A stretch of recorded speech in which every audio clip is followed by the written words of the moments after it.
Two Bulls in a China Shop is brought to you by these great companies that are giving us money to let you listen to their stuff. Bullshit, Kyle. We make this show. You and me. Two Bulls in a China Shop is brought to you by us. Someone's got to pay the bills, Dan, because it's not our trading. All right, roll them. Investor Loan Source is a private money lender that provides investment property loans to real estate investors. What do they offer?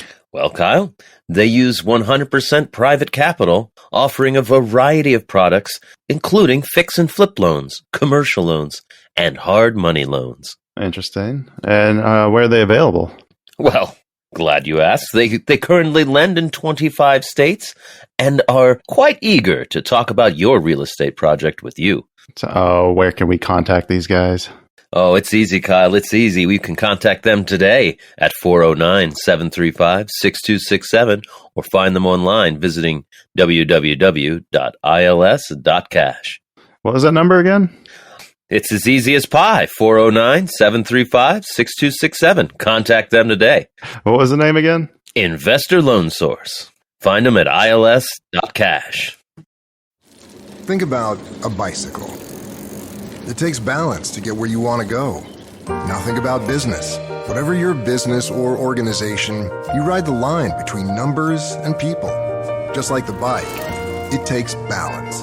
CLA, CPAs, consultants, and wealth advisors. That's CLA. We'll get you there. Clifton Larson Allen LLP investment advisory services are offered through Clifton Larson Allen Wealth Advisors LLC, an SEC registered investment advisor. You are listening to an entertainment program put together by a company called Financial Ineptitude. Anything said on this show is not an endorsement or professional advice. Would you really want to tell a court of law you were suing us because you thought taking financial advice from two idiots on a podcast put out by Financial Ineptitude was a good idea? Really? Clown hat smiley face.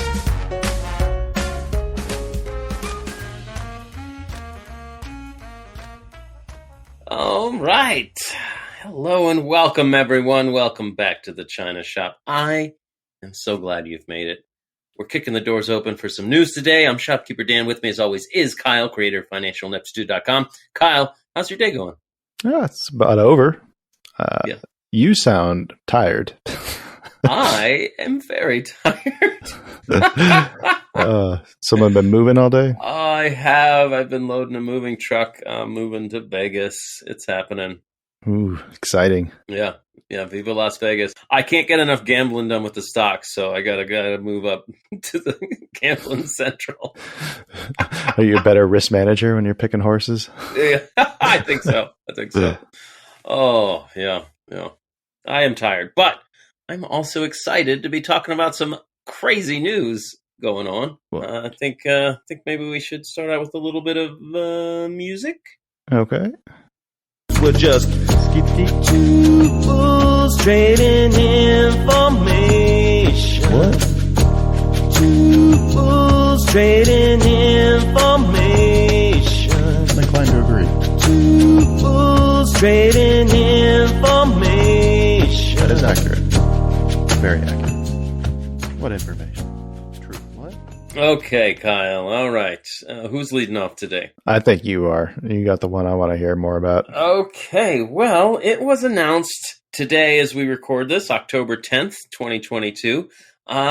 There's been a new Nobel Prize awarded for economics to none other than former Federal Reserve Chair Ben Bernanke, along with Oh, really? Yeah, two other economists, Douglas Diamond and Philip Dybvig. They were awarded for their research on how regulating banks and propping up failing lenders with public cash can stave off an even deeper economic crisis like the Great Depression of the 1930s. In theory. Well, I don't know. The bailouts of 2008 and 2009, in hindsight, we didn't die. I mean, yeah, but he also maybe bailouts prevent nuclear Armageddon. We don't know because it didn't happen. like this rock in my driveway keeps tigers away. Yes, exactly. Oh yeah. This is crazy. This is how economists get rich, right? So they credited with confronting the two crisis of the Great Recession, 2008, 2009, and the COVID-19 pandemic, they say they used these Bernanke Diamond Dybvig methods to get us out of the weeds. To quote Diamond, it probably would have been better if Lehman Brothers had not collapsed unexpectedly. Had they found a way, I think the world would have had a less severe crisis. Mm-hmm. So if you remember, Ben Bernanke was the chair of the Federal Reserve when Lehman Brothers collapsed in 2008. Right. And his thing was like, well, I don't have any legal way to save them. So we'll try these other ways and let them fail. But yet, Big Auto and I mean, there's a lot of people got bailouts during that time. Yeah, what was AIG, the insurance company? Right. A lot of big bailouts. Didn't Fannie Mae get too? Wasn't that the other big one? Yeah, Freddie Mac or Fannie Mae, one of those two. Yeah, or both. They talked to Gernot Doppelhofer, professor at the economics department. Isn't that a great name, Doppelhofer? I swear, I feel like we pick these stories based on how hard it is to pronounce the person speaking's name. Here's a quote from Strudel Nickmong, Reisernopper. This guy, economics department of the Norwegian School of Economics, was saying some households and some firms are already weakened right now. Mm-hmm. The research, or Bernanke's research, and Diamond's research and Dybvig's research shows how the finance system can amplify shocks and how it's important to try and stabilize the economy while also ensuring the stability of the financial system. Mm-hmm. So literally, like, we're at a point now where it's like, I know they're private banks, but we can't ever let them fail ever. Yeah, exactly. So Kyle, we got to start a bank, man. Well, I mean, any single bank can probably fail. I think it's when all of them are about to fail is when they start to get a little concerned. No. I got to read my favorite tweet. This is how I saw the news broke. It was from Horse Lover Fat. Said, I see Ben Bernanke just won the Nobel Prize for Economics. I'd like to be the first to congratulate David Copperfield for winning this next year's Nobel Prize in Physics. The magician. Oh, God. Hats off to you, buddy. Hey, he made that Statue of Liberty disappear when I was a little kid, man. I saw it. I saw it on TV with my own eyes. Mm-hmm. That's some amazing stuff. That's how you keep it safe. You're right. I've got one here from JP Morgan. Apparently the CEO, Jamie Dimon, he says that the U.S. should go ahead and pump more oil and gas to alleviate the global energy crisis. Oh. He is saying that the situation is getting to national security risk of war-level proportions. Wow. And that Western allies should support the U.S. in shoring up supply. And then the other big quote in this was that he's saying that America needs to play a real leadership role, as America is the swing producer, not Saudi Arabia. Okay. So he was saying that this energy crisis is pretty predictable, which I think we've all kind of saw this coming, right? Mm-hmm. Mm-hmm. Occurring as it has from Europe's overdependence on Russian oil and urged Russia. Okay, never mind. Let me skip that. Pretty predictable. He said, in his view, that America should have been pumping more oil and gas, and it should have been supported. And then started talking again about being the swing producer, not Saudi Arabia, and said that we should have gotten that right starting in March, referring to the onset of the crisis following Russia's invasion of Ukraine in February 24. Do you remember when we had that story where U.S. shale producers were like, we're not going to pump more no matter what? Yep. I do remember that. Yeah. Not even if Russia invades Ukraine. I don't know what this guy was, what kind of bee is in his bonnet, I guess would be the term. He dubbed the Ukraine attack as a similar magnitude to that of the Pearl Harbor or the invasion of Czechoslovakia in 1968. Yeah, it's a pretty big deal, right? Damn. Yeah. That seems a bit of a stretch, though. I mean, one precipitated like an entire world war. This one, not quite yet. Well, we're getting pretty close to Putin shooting a nuke. I don't know that. Yeah. I don't know. Kramer's assured me that that's never going to happen. Well, old Jim Cramer puts his stamp of approval on it. No, it's good. Yeah, no, it's the bit at the end of this that got me a little like, what's his angle here? Mhm. Saying that the autocratic world thinks that the Western world is a little lazy and incompetent. And there's a little bit of truth to that. And he said, this is the chance to get our act together and solidify the Western, free, democratic, capitalist, free people, free movements, freedom of speech, free religion for the next century. Because if we don't get this one right, that kind of chaos you see around the world for the next 50 years. Wow. Okay. All right. Well, So now this is a bank CEO, right? yeah. I mean, typically banks make a lot of money when wars happen, don't they? Because they finance both sides. That has been the historical way of a lot of wars. Yeah. Banks come out on top. When did I get so cynical? I think it's when we started paying attention to the news all the time. I know, right? And it's just like, ugh. I used to never watch it. You say right? And then it was like, oh, well, we'll be apolitical with this show, and we'll just try and stick to business and economic news. But you know what? You can't get politics out of economics. It's so hard. You try. You try and try. You can't do I it. don't want to talk about politics. Politics is stupid. And as soon as you said that bank dude was like, we got to show that America's all about freedoms and blah, blah, blah, all the stuff popped into my head of like, well, what about all the ways we're not free, motherfucker? Right? And then like my head starts churning out politics. It's like, God damn it. Well, that makes me thinking about all the manufacturing that's using child labor. Right? Like, yeah, it's good for us. It kind of sucks for the rest of the world. Oh, yeah, well, it's kids in Asia and South America. We don't worry about them. We're not taking their jobs.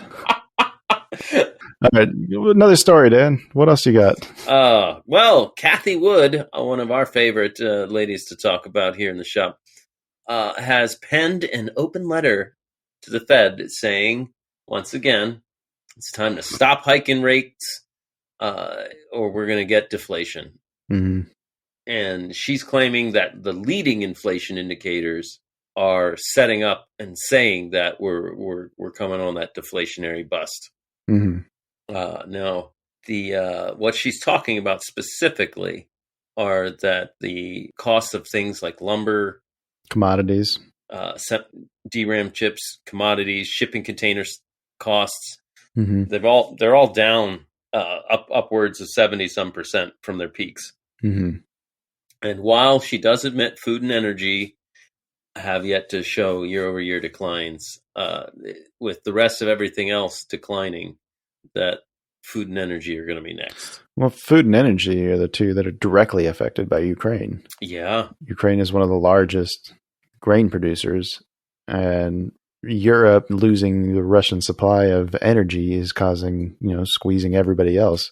And how I would say though, with the Ukrainian troops making such incredible gains in territories, we might see the food their food production start to be turned on again. Now, obviously, it's growing food, so it takes a while. Yeah.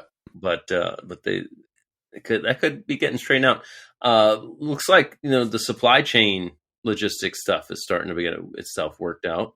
Yeah, these all just kind of go back to that story we talked about on Friday about all the things that are indicating that, like, when inflation starts to drop, it's going to drop hard and fast. Yeah. Yeah, I guess one of the things Cathie Woods pointed out was the Walmart, Target, and Nike, all in their recent earnings results, they've been showing inventory surges. Mm-hmm. So might kind of overwhelm manufacturers and retailers and lead to discounted prices. Well, what that typically means is that their orders for the future are going to start slowing down, right? So we're going to see slowdowns in manufacturing as demand starts to wane. Yeah. So things are. I think there's enough evidence to say that what their goal has been reached, I would say. Mm. Mm-hmm. Mm-hmm. And you know how things don't just stop as soon as you change your mind. Like, okay, we're done raising rates. It's not going to be like, oh, we'll stop right here. This is as low as everything's going to go. Oh, it's like calling the top or bottom of a market for a stock trader. Like, right, if you get it right, it's just luck. Yeah, exactly. I will say with Cathie Woods, though, everything that she invests in is growth. So yes. She also has a vested interest in rates not continuing to go up. Wait, Wait, you don't think she's just being, magnanimous? She's No. trying to save the world here? No, I don't think so. All right. Last thing I got to talk about here is automakers. I got a story here about Ford, GM, and others could be facing up to 50% profit slump next year, according to UBS analysts. The shares of Ford and GM took a beating Monday as the outlook darkened further, and at least two analysts predicting that earnings are going to fall steeply next year. They are predicting, about half. Whoa. Let's see what their investors. Ford shares are down about 7% yesterday or Monday. GM dropped about 4%. The declines added to a rough year already for the two car makers, whose shares have tumbled more than 45% so far, as investors concerned about the many challenges of the industry, including supply chain shortages, rising costs, and crash-strapped consumers, exited the stock. The UBS analyst said, quote, "Demand destruction is no longer a vague risk, but it has started to become a reality." Okay. So there's been a 3-year unprecedented run of price and margins that's about to end abruptly, with a glut of cars emerging as soon as 3 months from now, according to their analysis. They do still like Tesla for some reason. They see them continuing their aggressive growth through cutting prices and leveraging costs, and believe it's well-positioned midterm as the low-cost EV provider. Okay. Wait, so I should sell my car now and buy one in 3 months when all the inventory shows up? I don't know. Are used cars still extremely valuable? Or has that come back down too? I know a friend of mine just bought a 2017 Nissan Versa in Tucson, and he spent about 16 to 7, like between 16 and 17,000. And I remember from shopping for my 2016 Kia then that those new Nissan Versas were only 12 to 13,000 at the time. Yeah, my wife had the hatchback one of those at the time. Yeah. So, I think used car prices are still pretty bonkers. The funny thing is about this, the UBS is actually favoring automakers with luxury exposure like Mercedes-Benz. They believe that there's a higher resilience of higher income household spending, and the part suppliers with dominant market position and pricing power, such as Alotiv and Valeo. I don't know why I read that second part. That doesn't seem to make any sense to what I just said. Let me try that again. I do that all the time. UBS favors automakers with luxury exposure like Mercedes-Benz due to the higher resilience of higher income household spending. Right, luxury. So, recessions only hurt us. Yeah, right. If you got enough money, you might lose some, but you'll still be rich. So, well, I mean, if prices come down on those too, that's the best time to be sitting there holding your money. Right. Everything's on sale. King. Yep. Fire sale. Yeah. Oof. What a happy, upbeat note to end on, Kyle. I know, right? Do you have anything happy to end on? Rich people affording cheaper Mercedes-Benzes isn't happy? No. Doesn't make me happy. Something happy to end on, Kyle, is we're going to have a new episode coming out within the next day or so. Oh, that's right. We got Andrew Watach Squatch. Yeah, the Squatch Man. Yeah, that was actually a really good conversation. Yeah, we gotta get him back on the Round Table Square Traders sometime. Yeah, no kidding. Yeah, so that's something to look forward to. It's more China Shop. There you go. Yes. All right. Oh, yeah. Thanks for sticking around to the end, folks. We do love you so much and are glad you're here. But we're closing up shop for the time being.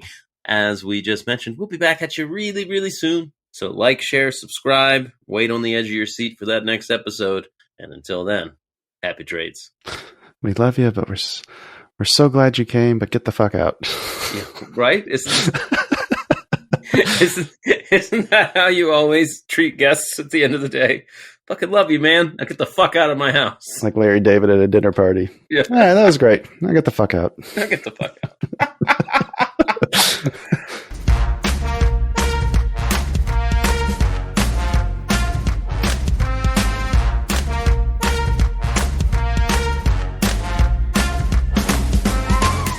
Bulls in a China Shop is an entertainment program, and all thoughts and opinions expressed in the show belong to the hosts and not of any company. They are not intended to provide specific advice or recommendations for any individual or on any specific security or investment product. It is only intended to provide entertainment about stocks in the financial industry of trading.